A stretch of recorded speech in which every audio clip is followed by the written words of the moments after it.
European एक Ryan air है और एक विज़ एयर है। अब इनका सीन ये है कि जब हम टिकट्स वगैरह परचेज़ करने आते हैं ना, तो बहुत ही चीप टिकट ये लोग इंट्रोड्यूस करते हैं। अब एडिनबरा से मैं जा रहा हूँ रोम। अभी मैं बैठा हुआ अभी एडिनबरा के एयरपोर्ट पे हूँ, तो मुझे ये एक चीज़ ज़हन में आई, मैंने कहा इस पे एक वीडियो बनाते हैं। तो एडिनबरा से रोम यानी तकरीबन 3.5 घंटे की ये फ़्लाइट है। अच्छा, अब जब मैं ये बुकिंग करने लगा था ना, तो उस वक़्त सिर्फ़ इसकी जो टिकट थी 3.5 घंटे की फ़्लाइट थी और 26 पाउंड्स की टिकट आ रही थी। मैंने कहा यार ये तो बड़ी सस्ती है। यहाँ पे एवरेज अगर हम फूड देखते हैं एक टाइम का, वो तकरीबन 12 से 15 पाउंड का लग जाता है, एवरेज फूड यानी कि। तो उस हिसाब से तो ये कुछ भी नहीं है। फिर जब हम प्रोसीड करते हैं ना आगे, चीज़ें आगे देखने जाते हैं कि यार चलो अब इसको परचेज़ कर लेते हैं टिकट। तो आपने डेस्टिनेशन डाल दिया। इसके बाद जब आपने जैसे ही आपने नेक्स्ट किया ना, तो उस पे फ़ौरन 3 पैकेज आ जाएंगे कि बेसिक पैकेज है, उसमें कुछ भी नहीं मिलेगा आपको, ना बैगेज होगा, ना ये ना वो, कुछ भी नहीं। इसके बाद जो सेकंड होगा, उस पे कुछ चीज़ें दे देंगे कि आप जो है अपने साथ जो है ऑन बोर्ड कुछ चीज़ें कैरी कर सकते हैं, और अगर मॉडिफिकेशन नाम शाम की करनी है टिकट पे फ्यूचर में, तो वो कर सकते हैं। इस तरह की कुछ चीज़ें होती हैं। और तीसरा फिर अलग पैकेज होता है। हमने कहा नहीं यार, चलो मैं बीच वाला कर लेता हूँ कि 10 केजी तो बैगेज चाहिए ना। ये करके आपने प्रोसीड किया। इसके बाद जो लिस्टें लगेंगी आपके सामने कि आपको ऐप के थ्रू ही अगर बोर्डिंग पास चाहिए तो उसके 2 पाउंड 5 पाउंड दे दें। अगर आपको सिक्योरिटी क्लियरेंस चाहिए, रश में नहीं लगना, तो उसके इतने पाउंड दे दें। अगर आपका बैगेज अगर मिस हो गया और मिस हो जाता है, और अगर बैगेज मिस हो गया, तो आपको कंपनसेशन में फ़लाँ फ़लाँ अमाउंट आपको मिल जाएगी। तो उसके लिए आप हमें 30 पाउंड 20 पाउंड दे दो।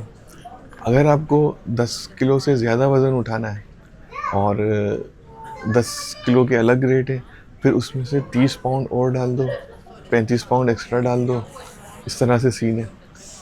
लाइफ इंश्योरेंस का, कि अगर आपको ट्रैवल इंश्योरेंस करवाना है, तो अगर जहाज़ में आग लग गई, ये हुआ वो हुआ, वो आपको फिर डराएंगे भी कि ऐसी चीज़ें, उसके लिए फिर आपके लिए अलग चार्जेस लेंगे। अगर सीट की बारी आती है कि आपको ऐप के ऊपर ही अगर आपको सीट सेलेक्ट करनी है, उसके अलग पैसे हैं।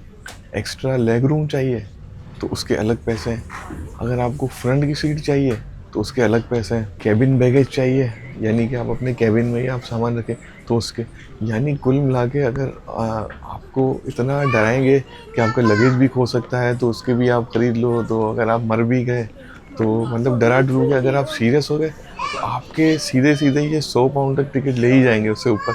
तो मैंने सिर्फ बेसिक ही ख़रीदा 10 किलो के साथ। और यहाँ जैसे मैं चेक इन कर रहा था, बैगेज वगैरह डाल रहा था, तो यहाँ पे इन्होंने 10 किलो की बजाय 11.5 किलो हो गया था वेट।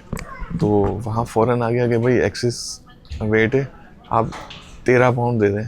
तो मैंने कहा नहीं यार, 13 नहीं देता। मैंने उसमें से चीज़ें शॉर्ट कर दी। 13 पाउंड काफ़ी अमाउंट होती है, तो जो एक्स्ट्रा चीज़ थी वो मैंने निकाल दी। तो इस तरह से चिंदी चोरी जो है ना, चिंदी चोरी करके आपकी जो कहने को सस्ती टिकट है, मगर ये हमारी एयरलाइन से भी महंगी पड़ जाती है। तो इस एयरलाइन का सबसे बेस्ट जो मुझे लगा, आप कम से कम चीज़ें उठाएं, कम से कम वज़न उठाएं, तो ये आपके लिए सस्ता भी पड़ेगा। मगर 26 पाउंड की तो फिर भी नहीं पड़ेगी आपको, इसलिए आप हाथ में एक आध शॉपर तो उठाएंगे ना। और जैसे ही आप कुछ भी चीज़ अगर कैरी करेंगे, तो आपको 20-25 पाउंड तो और ऊपर डाल ही देना है। तो ये वाला सीन है। तो मैंने कहा ये इन्फॉर्मेशन आपसे शेयर करूं कि इतनी सस्ती टिकट में ये एयरलाइन कैसे चलती हैं। सिर्फ जो फेयर है ना, जो पैसेंजर का जो, वो 26 से 30 पाउंड के दरमियान टिकट होती है। इसके अलावा जो ऊपर से ये लोग लगाते हैं ना, उसमें इनकी असल कमाई है।